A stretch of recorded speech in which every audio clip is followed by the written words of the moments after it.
టాలీవుడ్లో ప్రస్తుతం ఇద్దరు యంగ్ డైరెక్టర్ల మధ్య గట్టి పోటీ నడుస్తుంది. వారే సుకుమార్ శిష్యులు శ్రీకాంత్ వదల మరియు బుచ్చిబాబు సనా. సుకుమార్ శిష్యుల్లో ఈ ఇద్దరిలో నంబర్ 1 ఎవరు అనే చర్చ సినీ అభిమానుల్లో జోరుగా సాగుతుంది. Nani the paradise versus Ram Charan Peddi box office war మొదలైందా అనేది ఇప్పుడు ట్రెండింగ్ టాపిక్స్లో ఒకటి. ఒకరు ఉప్పెనతో ఓవర్ నైట్ స్టార్ అయిన బుచ్చిబాబు సానా, మరొకరు దసరాతో రా అండ్ రస్టింగ్ మేకింగ్కు కేర్ ఆఫ్ అడ్రస్గా మారిన శ్రీకాంత్ వదల.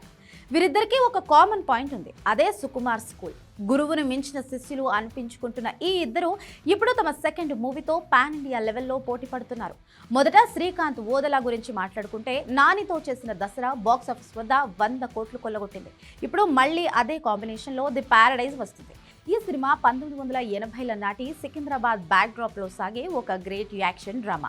నాని జడల్ అనే ఒక పవర్ఫుల్ రోల్లో కనిపిస్తారు. రీసెంట్గా రిలీజ్ అయిన ఆయా షేర్ సాంగ్ ఇంటర్నెట్ను షేక్ చేస్తుంది. ఈ సినిమా వాస్తవానికి మార్చ్లో రావాలి, కానీ క్వాలిటీ కోసం ఆగస్ట్ 21, 2026కి వాయిదా వేశారు. అనిరుద్ మ్యూజిక్ ఈ సినిమాకు మెయిన్ హైలైట్ కాబోతుంది. ఇక మరోవైపు బుచ్చిబాబు సానా గ్లోబల్ స్టార్ రామ్ చరణ్తో పెద్ది చేస్తున్నాడు. ఇది ఒక స్పోర్ట్స్ యాక్షన్ డ్రామా. ఇందులో రామ్ చరణ్ మునుపెన్నడూ చూడని లుక్లో కనిపిస్తారు. జుట్టు పెంచి గడ్డంతో చాలా రఫ్గా ఉండబోతున్నాడు.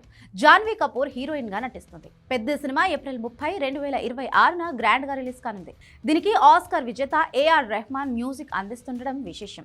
చిరంజీవి కూడా ఈ సినిమా చూసి చాలా ఇంప్రెస్ అయ్యారని టాక్. శ్రీకాంత్ వదల మేకింగ్ చాలా రాగా, వైలెంట్గా ఉంటుంది, కానీ బుచ్చిబాబు స్టైల్లో ఎమోషనల్ మరియు విజువల్స్ చాలా గ్రాండ్గా ఉంటాయి.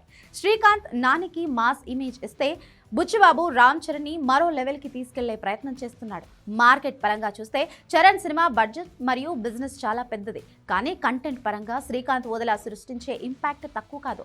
మరి మీ ఫేవరెట్ డైరెక్టర్ ఎవరు? శ్రీకాంత్ వదల మేకింగ్ నచ్చుతుందా, లేదా బుచ్చిబాబు సానా ఎమోషన్స్ నచ్చుతాయా అనేది కామెంట్ చేయండి.